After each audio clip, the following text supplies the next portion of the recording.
परंतु माझ्या आईवडिलांना या मातीमध्ये रक्त सांडलेलं आहे या सोलापूर जिल्ह्यामध्ये।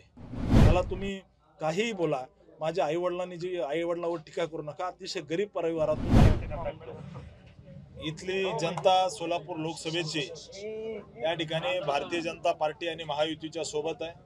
मोदीजीने मागच्या 10 वर्षांमध्ये जे काम केलंय त्या कामाच्या जोरावरती निश्चित मोठ्या मताधिक्याने इथं भारतीय जनता पार्टीचा उमेदवार म्हणून माझा विजय, मोदीजींचा विजय होतोय। 3 लाखापेक्षा जास्त मताने या ठिकाणी भारतीय जनता पार्टी मोठ्या मताधिक्याने जिंकेल हा मला विश्वास आहे।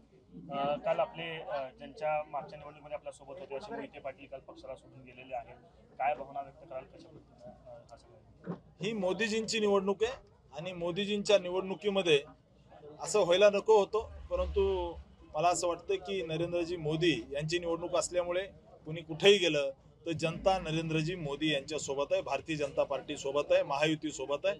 त्यामुळं निश्चित येत्या काळामध्ये आपल्याला 4 तारखेला दिसेल की जनता कोणाच्या सोबत आहे। धैर्यशील मोहिते पाटलांनी आपल्यावरती टीका केलेली आहे की बीडचं पार्सल आम्ही बीडला पाठवून दादांच्या सांगण्यावरून आम्ही एका रात्रीत तुम्हाला निवडून आणलेलं होतं आणि एका रात्रीत आम्हाला तुम्हाला परत पाठवण्याची धमक आमच्यात आहे, अशा पद्धतीने टीका करतात, त्यांना काय उत्तर असणार? नाही, निश्चित एक सामान्य शेतकऱ्याचा मुलगा आहे, एका ऊसतोड कामगाराचा मुलगा आहे, त्यामुळं एका गरीब घरात जन्माला आलेल्या कार्यकर्त्याला अशा पद्धतीने हिनवायचं काम हे लोक करतात। परंतु माझ्या आईवडिलांना या मातीमध्ये रक्त सांडलेलं आहे या सोलापूर जिल्ह्यामध्ये, घाम सांडलेला आहे माझ्या आईवडिलांनी, ऊस तोडलेला आहे। पहाटे 3 वाजल्यापासून दिवसभर या ठिकाणी ऊस तोडायचं काम केलंय। त्यामुळे इथल्या मातीमध्ये माझी बांधिलकी आहे आणि येत्या 4 तारखेला सोलापूरकरांनी ठरवलंय माझं पार्सल त्या ठिकाणी हे करून मला दिल्लीला पाठवायचंय, पार्सल घेऊन दिल्लीला पाठवायचंय आणि त्या पार्सलमध्ये सोलापूरमधले प्रश्न असतील, सोलापूरच्या युवकांना हाताला काम भेटलं पाहिजे, सोलापूरच्या युवकांना त्या ठिकाणी येत्या काळामध्ये उद्योग आले पाहिजे, सोलापूरमध्ये शेतकऱ्यांना सुखी करायचंय। या भागामध्ये जिथं पाणी नाही आहे त्या भागामध्ये मला पाणी न्यायचंय।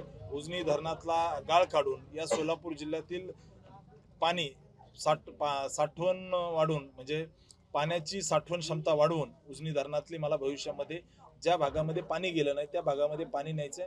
परंतु मी अतिशय विनम्रतेने सांगतो, मला आदरणीय मोठ्या दादांबद्दल कायम आदर आहे आणि भविष्यामध्ये राहील।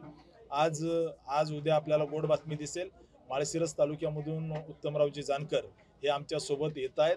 आता ठरलंय माळशिरस तालुक्यामधून भाजपाला लीड निश्चित भेटेल आणि मी त्या भागामध्ये काम केलेलो कार्यकर्ता आहे, हजारो लोकांना जोडलेलो कार्यकर्ता आहे, त्यामुळे जनता कोणाच्या सोबत आहे आपल्याला दिसेल।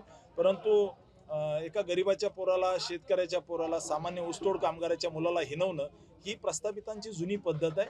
परंतु त्यांनी केलेल्या टीकेला मी फुलं म्हणून माझ्यावरती घेतो, परंतु निश्चित सांगतो सोलापूरकरांनी मला दिल्लीला पाठवायचं ठरवलंय। ही एका ऊसतोड कामगाराची विनंती आहे सगळ्या ह्या मोठ्या लोकांना की ऊसतोड कामगाराच्या मुलाला अशा पद्धतीने हिनवू नका।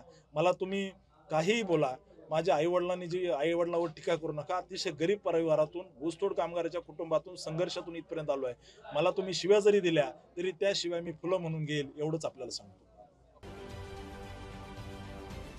राजकारणातील प्रत्येक अचूक बातमीचे सर्वात आधी अपडेट्स मिळवण्यासाठी सरकारनामाच्या सर्व सोशल मीडिया प्लॅटफॉर्मला लाईक, फॉलो आणि सबस्क्राईब करा।